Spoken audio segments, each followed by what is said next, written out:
आप देख रहे हैं डार्क फाइल्स। तो चलिए बढ़ते हैं आज की इस कहानी की ओर। दोस्तों, ये घटना बहुत पुरानी है जो कि मेरे दादाजी के साथ पेश आई थी, आज से लगभग 45 साल पहले। उन दिनों मेरे दादाजी बेरोजगार थे। हालांकि वो छोटे मोटे काम इधर उधर कर रहे थे, मगर उन कामों से उन्हें उतने ज़्यादा पैसे नहीं मिल रहे थे कि घर चल सके। इसलिए दादाजी काफ़ी परेशान से रहने लगे थे और काम की तलाश में इधर उधर भटकते ही रहते थे। उनका हर रोज़ एक ही काम था, हर सुबह उठकर काम ढूंढने निकल जाना और शाम होते ही घर वापस लौट जाना, वो भी बिना कोई काम मिले बगैर। ऐसे ही करके उनकी ज़िंदगी कटते जा रही थी और घर वाले उन्हें लगातार ताने कसे जा रहे थे। एक बार की बात है, रोजाना की तरह ही दादाजी एक दूसरे गांव से अपने गांव घर वापस लौट रहे थे। दरअसल वो उस गांव में एक आदमी के कहने पर काम की तलाश में गए थे, मगर उन्हें वो काम नहीं मिला। अब तक लगभग अंधेरा हो चुका था और जो कि मौसम ठंड का था। वैसे भी ठंड में अंधेरा काफ़ी जल्दी ही हो जाता है। हताश निराश दादाजी धीरे धीरे कदमों से अपने गांव की तरफ पैदल आगे बढ़े जा रहे थे। फिलहाल दादाजी जिस जगह पर थे वहां से उनका घर थोड़ी दूरी पर था, तो जाहिर सी बात है उन्हें अभी पहुंचने में वक्त लगेगा। वक्त हर पल बढ़ता जा रहा था, रात लगातार गहराती जा रही थी और जैसे जैसे रात बढ़ रही थी वैसे वैसे रास्ता भी एकदम खाली होता जा रहा था। क्योंकि बात काफ़ी पुरानी है, तो उस जमाने में बिजली की सुविधा गांव देहातों में उपलब्ध नहीं थी। अगर रात में कोई घर से बाहर निकलता तो बैटरी टॉर्च या फिर लालटेन लेकर ही बाहर निकलता। दादाजी अभी धीरे कदमों से अपने गांव की तरफ अभी आगे बढ़ ही रहे थे कि तभी अचानक से उनके कानों में एक आवाज़ आई। क्या हुआ, आज भी काम नहीं मिला ना? नीचे देख नीचे। आवाज़ सुनकर दादाजी एकदम से चौंक गए, क्योंकि वहां पर उस वक्त उनके अलावा और कोई नहीं था। उस आवाज़ के मुताबिक दादाजी ने नीचे ज़मीन पर देखा तो नीचे एक चीज़ पड़ी हुई थी जो कि ज़मीन पर पड़े पड़े उस घने अंधेरे में भी चमक रही थी। दादाजी ने नीचे झुककर उस चीज़ को अपने हाथों में उठाया तो ये देखकर वो बहुत दंग रह गए कि वो चीज़ कुछ और नहीं बल्कि एक हीरा है, एक चमकदार हीरा। दादाजी को हैरानगी और खुशी दोनों ने एक साथ घेर लिया था। वो ये सोचकर हैरान थे कि आखिर यहाँ इतनी रात गए हीरा आया कहाँ से, और ये सोचकर खुश कि चलो जिसका भी हो अब तो ये मेरा हो गया। दादाजी उस हीरे को अपने जेब में भरकर अभी वहाँ से एक कदम आगे बढ़े ही थे कि तभी उनके कानों में फिर से आवाज़ आई। बस एक से काम हो जाएगा तेरा, और नहीं चाहिए तुझे? चाहिए ना, तो जैसा मैं कहता हूँ वैसा कर। दादाजी उस आवाज़ को सुनकर एक दफ़ा फिर से चौंक गए और उन्होंने चौंकते हुए कहा, कौन हो तुम, और आवाज़ कहाँ से आ रही है? इस पर फिर से आवाज़ आई। ये सब मत सोच, जितना मैं कहता हूँ उतना कर और हीरे मिलेंगे। हालांकि दादाजी को एक हीरा मिल चुका था, मगर कहते हैं ना, लालच बुरी बला होती है, जिस वजह से दादाजी उस आवाज़ की बात को मानने के लिए राज़ी हो गए। जिसके बाद फिर से वही आवाज़ आई, यहाँ से दाएं मुड़ और जंगलों में चला जा, और जहाँ मैं कहूँ वहीं रुकना, चलता जा। दादाजी ने ठीक वैसा ही किया। दादाजी वहाँ से दाएं मुड़ गए और जंगलों के अंदर घुस गए। दादाजी उस आवाज़ के मुताबिक बस आगे चले जा रहे थे। अभी दादाजी थोड़ा आगे गए ही थे कि तभी फिर से आवाज़ आई। बस रुक जा और यहाँ की मिट्टी खोद। दादाजी ने ठीक वैसा ही किया वहीं पास ही में पड़ी एक लकड़ी को उठाकर दादाजी वहीं की मिट्टी खोदने लगे। मिट्टी खोदते खोदते दादाजी के जो हाथ लगा वो देखकर दादाजी दंग रह गए। दरअसल वहां कोई हीरा नहीं बल्कि एक इंसानी शरीर की खोपड़ी थी। दादाजी डर के मारे एकदम से पीछे को गिर गए। तभी फिर से आवाज आई, डर मत, उस खोपड़ी को निकाल, अपने हाथों में ले और आगे बढ़ता जा। आवाज के मुताबिक दादाजी ने उस खोपड़ी को निकालकर अपने हाथों में लिया और आगे बढ़ते रहे। चलते चलते दादाजी अभी उस जगह से कुछ आगे गए ही थे कि तभी फिर से आवाज आई। उस आवाज ने दादाजी को रुक जाने को कहा और वहां की मिट्टी खोदने को कहा। आवाज के मुताबिक दादाजी ने मिट्टी खोदना शुरू किया। दादाजी अभी मिट्टी खोद ही रहे थे कि तभी उन्हें जो दिखा वो देखकर दादाजी के हाथ पांव कपकपाने लगे। दरअसल वहां पर एक इंसानी शरीर का ढांचा था जिसका सिर नहीं था। उसका सिर दादाजी के हाथों में था। अचानक फिर से आवाज आई, तुम इंसानों को बेवकूफ़ बनाना कितना आसान होता है, जरा लालच दिया नहीं कि बेवकूफ़ बन गए। आवाज के साथ ही शरीर का ढांचा और दादाजी के हाथों में वो कंकाली सर दोनों आपस में मिल गए और एक पूरा कंकाल वहीं पर खड़ा हो गया। तब फिर से आवाज आई, अब जाओ कहीं से पानी लेकर आओ और मना करने की सोचना भी मत, वरना मौत के घाट उतार दिए जाओगे। दादाजी को समझ आ गया कि वो एक बड़ी मुसीबत में फंस चुके हैं और यहाँ से वो मना नहीं कर सकते हैं। दादाजी को मालूम था कि वहीं पास ही में एक नदी है, लिहाजा दादाजी उस नदी की ओर आगे बढ़ने लगे। मन ही मन में दादाजी अपने आप को कोसे जा रहे थे, आखिर क्यों वो उस शैतान की बातों में आए। चलते चलते दादाजी ने जब अपने जेब में हाथ डालकर देखा तो उनके जेब में अब ना तो वो हीरा था और ना ही कुछ और। उनकी जेब पूरी खाली पड़ी थी। इसका मतलब कि ये सब उस शैतान का छलावा था। खैर चलते चलते दादाजी उस नदी के पास पहुंचे तो उन्होंने देखा कि वहीं पास ही में एक तांत्रिक बाबा जमीन पर बैठकर अपनी साधना कर रहे हैं। दादाजी ने सोचा क्यों ना इन्हें पूरी बात बताई जाए, शायद हो सकता है उनकी कुछ मदद कर पाएं ये बाबा। जिसके बाद दादाजी उस तांत्रिक बाबा के पास गए और उन्हें पूरी बात बताई। पूरी बात सुन उस तांत्रिक बाबा ने कहा, उसने तुम्हें बेवकूफ़ बनाया है और अगर ये पानी ले जाकर तुम उसे दे दो या उसके कंकाली शरीर में छिड़क दो तो वो फिर से ज़िंदा हो जाएगा, यानी वो शैतान ज़िंदा हो जाएगा। चलो मुझे वहाँ ले चलो। इसके बाद दादाजी उस तांत्रिक बाबा के साथ वापस जंगल की ओर बढ़ने लगे। कुछ देर चलने के बाद तांत्रिक बाबा और दादाजी उस जगह पर पहुंचे जहां पहुंचते ही तांत्रिक बाबा ने उस कंकाली शरीर के ऊपर कुछ छिड़का जिससे वो शरीर हवा में धुआं हो गया। और साथ ही तांत्रिक बाबा ने दादाजी को ये भी कहा कि अगर वो उसे सही वक्त पर यहाँ लेकर नहीं आते तो दादाजी की जान तो जाती ही जाती, साथ ही साथ ना जाने कितने बेकसूर मरते। खैर फिर सब सही हो गया और दादाजी सही सलामत अपने घर आ गए। तो दोस्तों ये थी आज की पहली कहानी। तो चलिए बढ़ते हैं आज की दूसरी कहानी की ओर। आज की दूसरी कहानी में आगे बढ़ने से पहले अगर आपने अभी तक हमारे नए चैनल डार्क टीवी को सब्सक्राइब नहीं किया है तो कर लें। लिंक आपको नीचे डिस्क्रिप्शन बॉक्स में मिल जाएगी, जहां हर शाम 7:30 बजे नई वीडियोस आती हैं।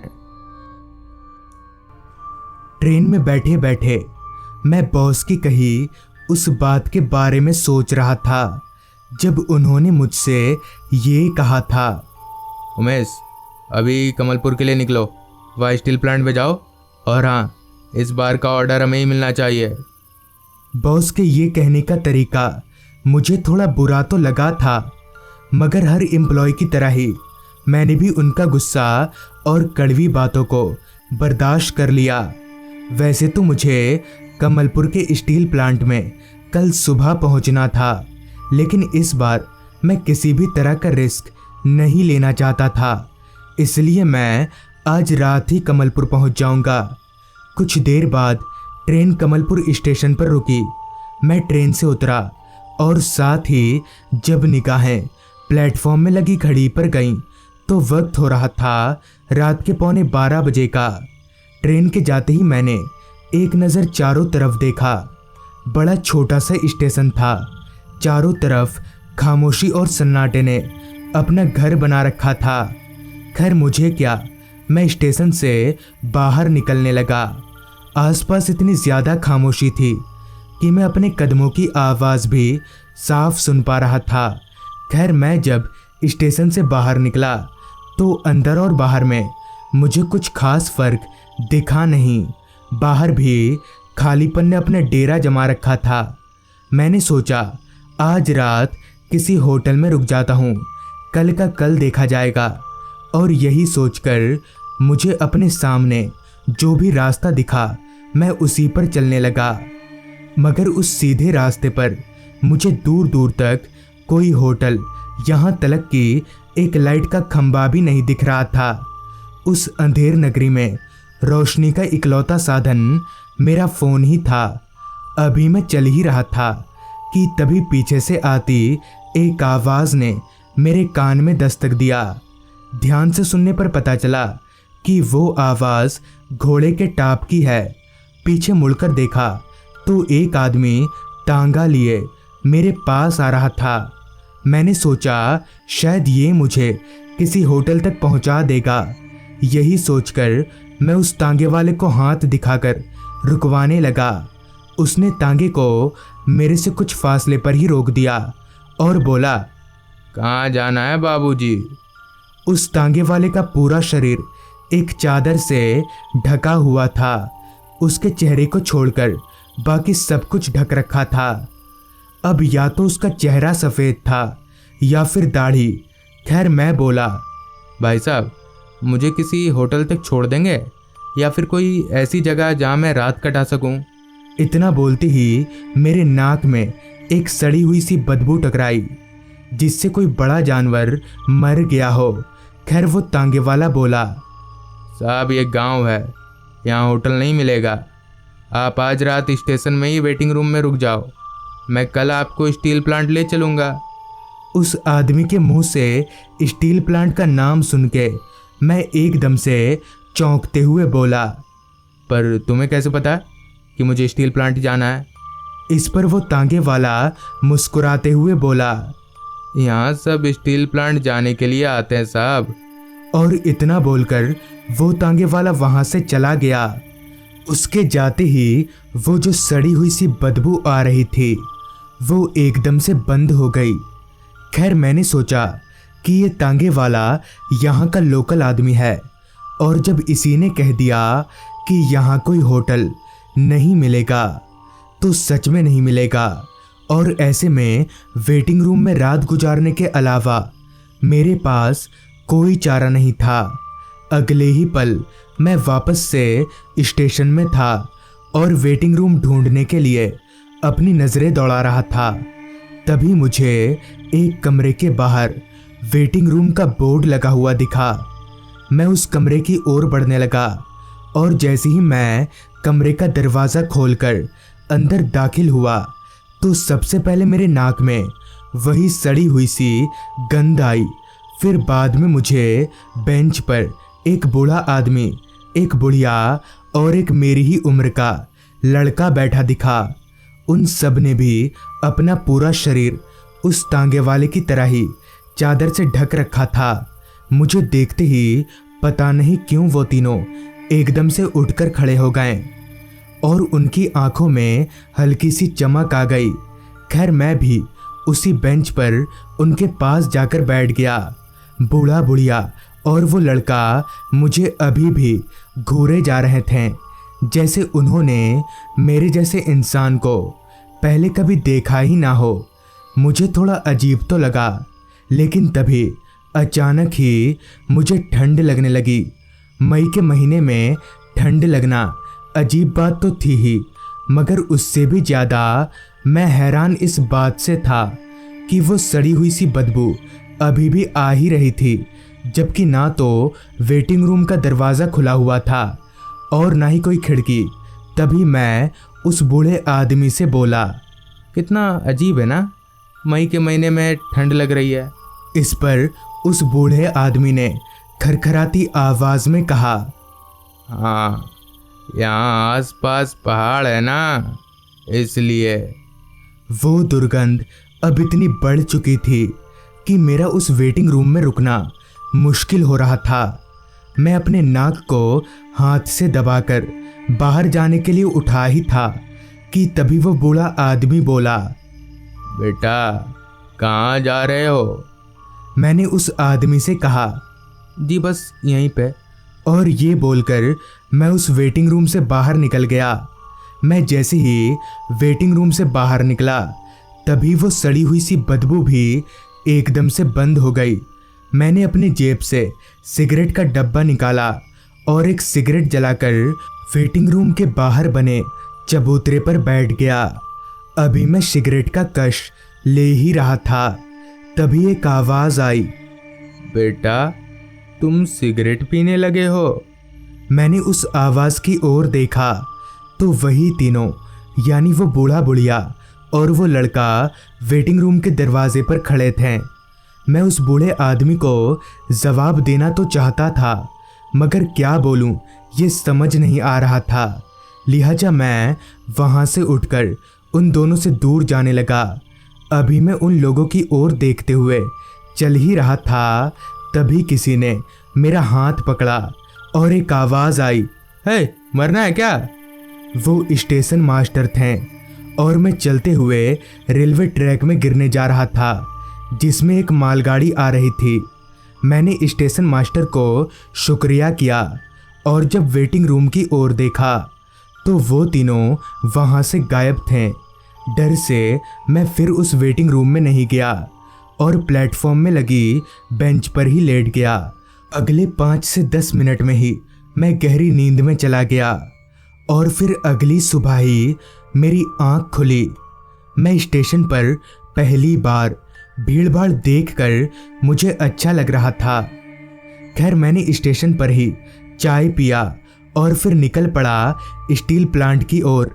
मैं स्टील प्लांट पहुंचा और थोड़ी बातचीत के बाद मुझे अच्छा खासा बड़ा ऑर्डर मिल गया, मगर इस भाग दौड़ के दौरान कब शाम हो गई पता ही नहीं चला। लेकिन जब मैं स्टील प्लांट से निकल रहा था तो तब तक पूरा अंधेरा हो चुका था। वापसी की ट्रेन रात के 10:30 बजे की थी। लिहाजा मैं थोड़ा खाना पीना करके स्टेशन पहुंचा और कल रात की तरह ही प्लेटफॉर्म में लगी एक बेंच पर बैठ गया। जैसे जैसे रात घनी होती गई वैसे वैसे स्टेशन खाली होता गया। एक वक्त ऐसा भी आया जब कल रात की तरह ही उस पूरे प्लेटफॉर्म पर मैं अकेला था। मेरी ट्रेन भी अब कुछ ही मिनटों में आने को थी, लेकिन तभी मेरे नाक में वही सड़ी गली सी बदबू आने लगी। मैं जानता था कि कौन होगा। मैं पीछे मुड़ा तो पाया कि वही बूढ़ा बुढ़िया और लड़का है, मगर इस बार उनके साथ वो तांगे वाला भी था जिसने मुझे कल रात वेटिंग रूम में रुकने की हिदायत दी थी। तभी उस बूढ़े आदमी ने कहा, जा रहे हो बेटा? इससे पहले कि मैं कुछ बोल पाता ट्रेन की हॉर्न सुनाई पड़ी।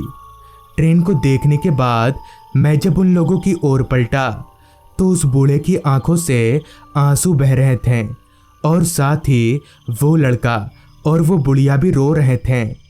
मैंने अपनी जेब से 100 का एक नोट निकाला और जैसे ही उस बूढ़े के हाथ में थमाने के लिए उसका हाथ पकड़ा तो मैं दंग रह गया। उसका हाथ किसी बर्फ की सिल्ली की तरह था। खैर पैसे थमाकर मैं बुजुर्ग के लिहाज से उनका पैर छूने के लिए जैसे ही नीचे झुका तो मेरे होश उड़ गए, क्योंकि उस बुजुर्ग आदमी के पैर पीछे की ओर मुड़े हुए यानी उल्टे थे। यही नहीं बल्कि उस बुढ़िया वो लड़का और उस तांगे वाले के पैर भी उल्टे थे। मैं ठिठक कर पीछे हट गया और पता नहीं क्यों मैं उसी वक्त बेहोश हो गया। पता नहीं कितनी देर बेहोश रहा, लेकिन जब मेरी आंख खुली तो मैं स्टेशन मास्टर के कैबिन में था। मुझे होश में आता देख स्टेशन मास्टर ने कहा, आप वही है ना जो कल रात पटरी पर गिरने वाले थे? इस पर मैंने अपना सिर हाँ में हिलाते हुए स्टेशन मास्टर को सब कुछ बता दिया, जिस पर उन्होंने अपनी कुर्सी के पास ड्रॉवर में से एक अखबार निकाला और अखबार का एक पेज मेरे सामने करते हुए कहा, कहीं वो लोग ऐसे तो नहीं दिखते थे? मैंने वो अखबार देखा तो उसमें उन तीनों के साथ उस तांगे वाले का भी फोटो था और साथ ही एक और लड़के का, जिसके नीचे लिखा था लाश अभी तक मिली नहीं है। और उस लड़के की फ़ोटो बिल्कुल मेरे जैसी थी।